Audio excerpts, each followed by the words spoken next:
issue. I'm so delighted to be here with Congressman Salinas and Congressman Tran. It's such an important issue because it goes to the heart of privacy and freedom in the United States of America. All across the country, citizens have been witnessing the violation of basic civil rights. We've seen agents from ICE and CBP violating the right to speak, the right to protest, to peacefully protest. We've seen people detained without a warrant. We've seen doors knocked down and homes entered and families extracted without a warrant being secured. We have seen folks detained who have been denied the ability to have access to an attorney. We've seen them move from place to place with no information about where they're being hidden to prevent them from having access to an attorney or access to family. All of this fundamental violation of our freedom has to come to an end. And that's why we're here today to address legislation that we're leading in our chambers, legislation that says there's going to be a personal right of action against agents that violate civil rights. Now, this is not an outlandish idea. This fundamental factor exists with local and state police, but federal agents, well, the Vice President described them as having absolute immunity. A militia roaming the country, violating civil rights, being granted absolute immunity. That is just wrong for everything we stand for. And that's why we're putting this bill together. I know I've been out to a lot of town halls this year and huge turnouts, and regular citizens are really disturbed, they're angry, they're offended by the violation of rights across our country. So I'm going to put an end to this and say accountability matters, and I am delighted to turn this over to Congresswoman Salinas. Thank you, Senator Merkley, and thank you to Congressman Tran and Robert Simon, Cynthia, Santiago, and the brave families who are sharing their stories with us today. Your courage is truly why we are here. We're here also because President Trump's immigration enforcers are violating our constitutional rights across this country. From Oregon to California to Minnesota, we've seen a pattern of abuse, overreach, and lawlessness by ICE and CBP. Just this past weekend, federal officials tear-gassed children, workers, and even dogs who were out protesting at the ICE facility in Portland. Today, we are demanding accountability for those abuses. In my district alone, ICE and CBP arrested and detained a 17-year-old American citizen from McMinnville.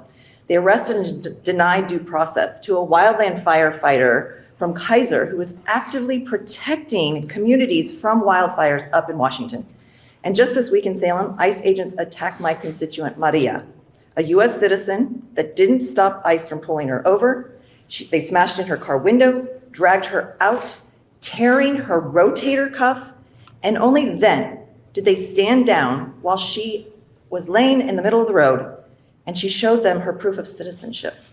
That's not public safety. That is abuse of power.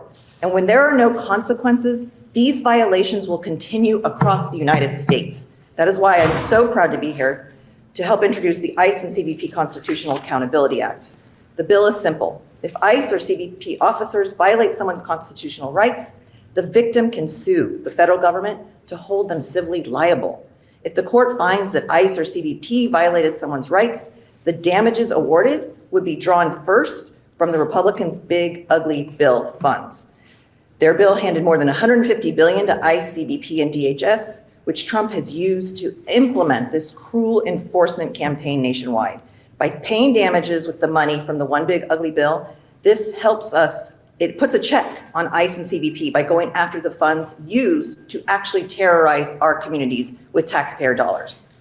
Without accountability, there are no consequences. And without consequences, they will keep violating the Constitution. In America, nobody is above the law. Our communities should not have to live in fear of the very people sworn to protect them. Families deserve safety, workers deserve dignity, and every single person deserves their constitutional rights. Today, we say enough is enough. We choose justice, we choose accountability, and we will make sure to put an end to these abuses and that they never happen again. Thank you. And now I'd like to hand it over to my good friend and colleague, Congressman Tran. Good afternoon, everyone. I'm Representative Derek Tran, and I proudly serve California's 45th Congressional District. I want to thank my distinguished colleague, Senator Jeff Merkley, and Representative Andrea Salinas for their leadership in all of this. They saw the injustice that we're facing in front of our constituents, and they didn't wait. They didn't hesitate. They took action. And I'm so proud, so deeply proud to stand shoulder to shoulder with them in the fight to restore justice and accountability for all. We are here to introduce the ICE and CBP Constitutional Accountability Act. We were moved to introduce this legislation because if nothing changes, this administration will continue to terrorize our constituents and our communities. Rogue agents will violate the Constitution. Entire communities will live every day in fear. The stories that you are about to hear were brought to my attention by my dear friend, Attorney Bob Simon.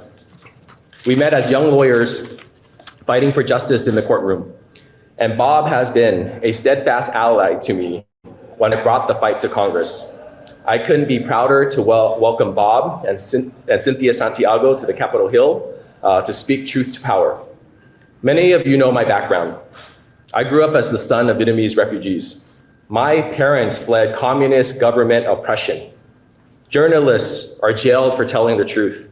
Activists are beaten for daring to speak out. Fear for repression and reprisal was the norm in Vietnam. They risked everything to get away from that. They wanted their kids to live in freedom and to have the American dream. I'm here today because that dream is worth fighting for. The people that you're about to hear from are American citizens. They have been detained, shot at, and have been prevented from protecting their own family. This is not public safety. This is chaos. And it is time to rein in the chaos. I'd like to now welcome my very good friend, Attorney Bob Simon, to say a few words. Thanks, brother. First, I want to thank my clients that are here, Daniel and Jonathan, both American citizens, both who did nothing wrong, who were shot at. Bullets in the side of the car where this teenager was sitting, and they were doing nothing wrong. Then we saw political propaganda immediately came out saying things that weren't true, that an agent was fearing for his life, and that's why he fired into the side of a car. Well, thankfully, they have cell phones. Our investigator canvassed the areas, and we found that the stories put out by this administration were not true. I, as a human being and a trial lawyer, I'm doing this mostly because I'm pissed off, and I think a lot of Americans are, that we are violating the rights of human beings and asking questions later. I'm honored to read this bill and see that this, for the first time, has accountability so that these agents know that you do not have absolute immunity. I believe in humanity over immunity. Transparency in this is going to be what we've always asked for. Wear the body cams, house them, let it be available to the public when these things happen. So if we do have these crazy rogue leftists beating up ICE agents, we want to see it. We don't want to be misled with misinformation. Thank you very much for letting me be here, and I want you to hear and listen to these stories, because all too often we are manipulated by media on both sides to tell us how we should think and how we should feel, and it is intentional. When we have these lawless things where people feel like they have absolute immunity, this is what happens. They feel like they can do whatever they want. We're seeing a nationwide thing right now with something under the mask of tort reform, where they're taking away victims' rights to medical care, victims' right to recovery, so more people in power can make more money and have more control. I'm in California currently. I grew up in Pittsburgh. I'm in California right now. We're running initiatives and propositions against Uber that are literally trying to take away access to medical care for people in car crashes. They'll spend hundreds of millions of dollars to do these things. Transparency and accountability, and I thank everybody up here so much for taking the path to accountability to let people know if you're doing an illegal search and seizure, if you're stopping people for the color of their skin or because they have an accent, if you're asking questions later, you will be held accountable. And as an American, we just want transparency and we want the rule of law to matter. Thank you. And I'm going to introduce you Cynthia Santiago, who's a world-class immigration lawyer who has gotten more people out of detention than anybody I've ever met. And it's hard to get a hold of her a lot because she's fighting the good fight always. So Cynthia, please come up here. Thank you. My name is Cynthia Santiago. I have been practicing immigration law for 13 years with my own office. And in doing so, I'm an on-the-ground attorney. I'm an attorney that meets families after their loved one has been disappeared. The importance of these types of accountability bills and these types of transparency bills is that we need families to know that there's somebody watching their loved one, someone's there for their loved one when they're being disappeared from the corner of selling flowers or selling fruit or from their drive to work.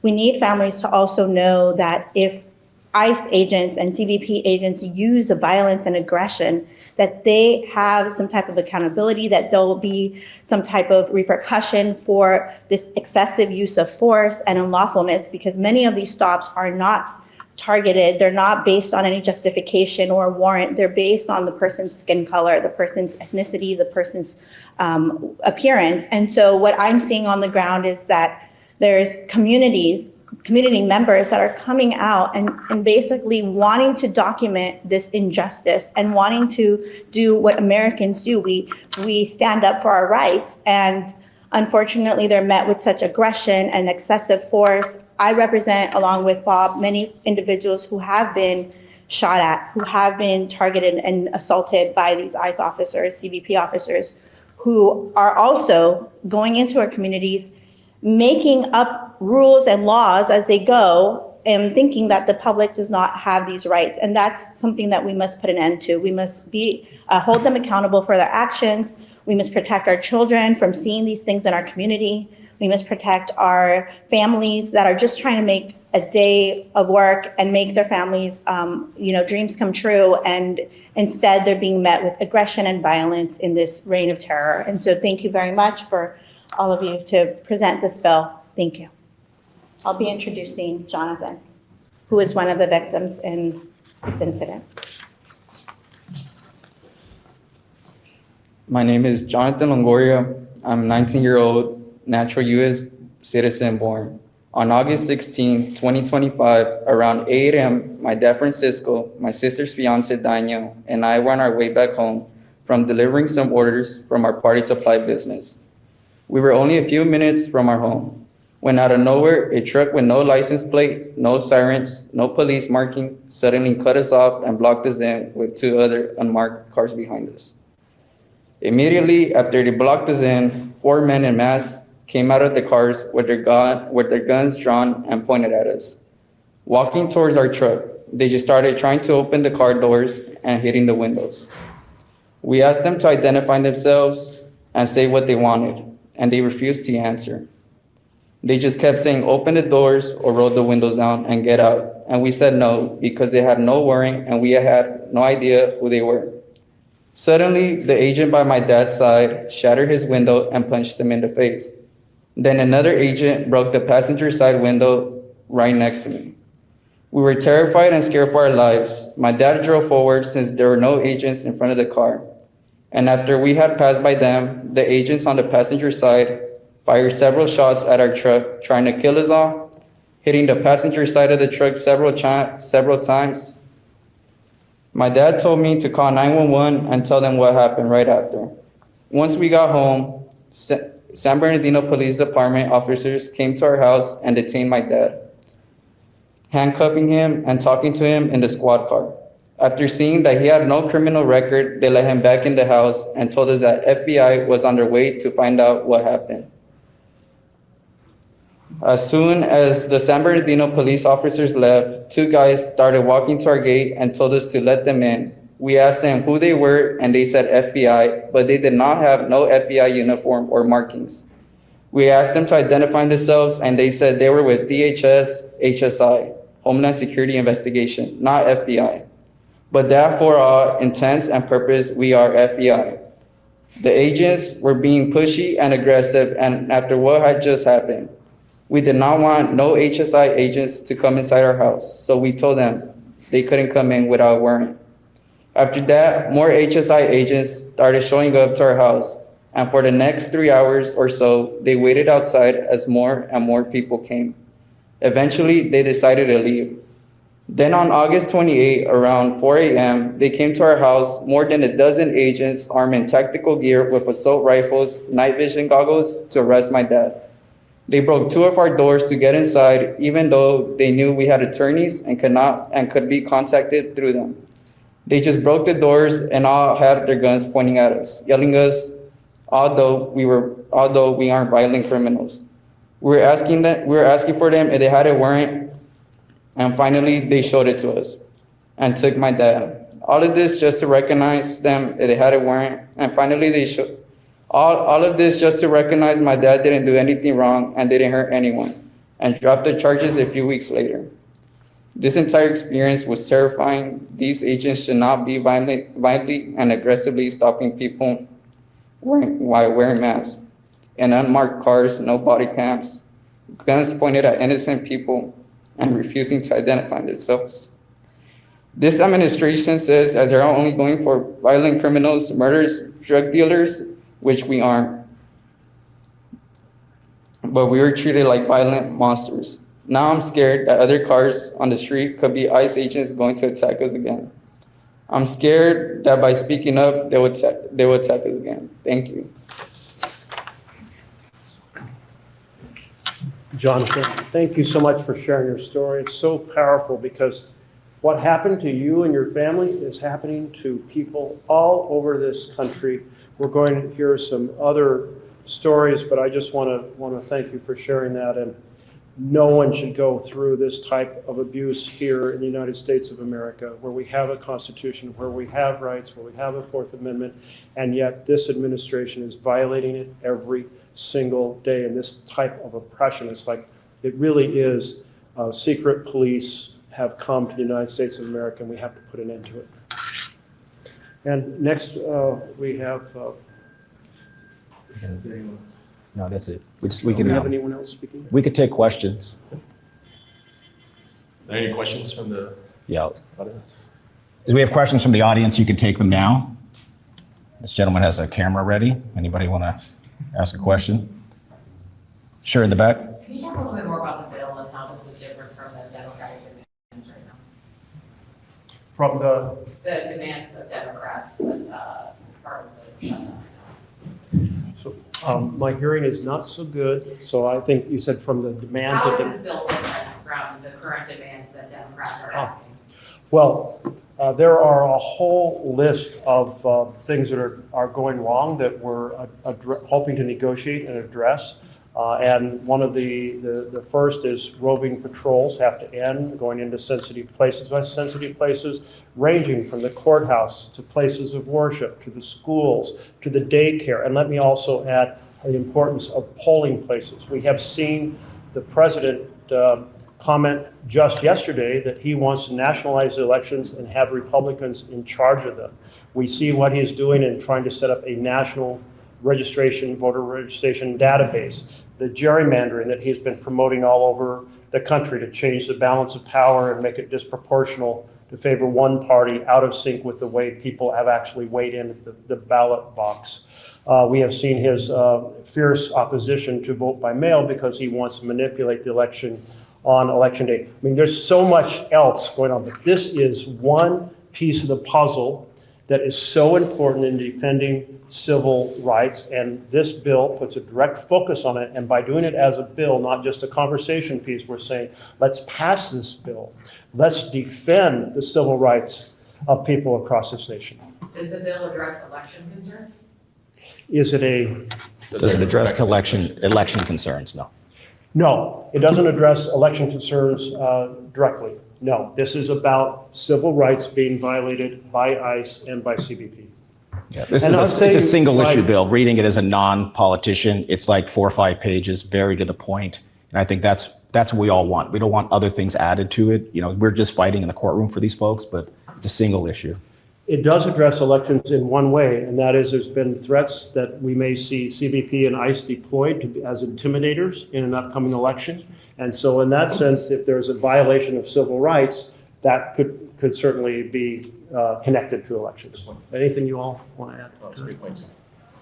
I'll just add that this actually fits in with the Congressional Hispanic Caucus list of demands. And so the one right at the top, suspend ICE and CBP immigration enforcement actions in Minnesota and warrantless stops, indiscriminate arrests and militarized tactics against civilians nationwide. And this directly impacts our Latino communities. And in a district as mine, where 22% are Latino, they're so afraid right now. And thank you again for your story. The 17-year-old I mentioned in McMinnville, his window was shattered. He was on a lunch break.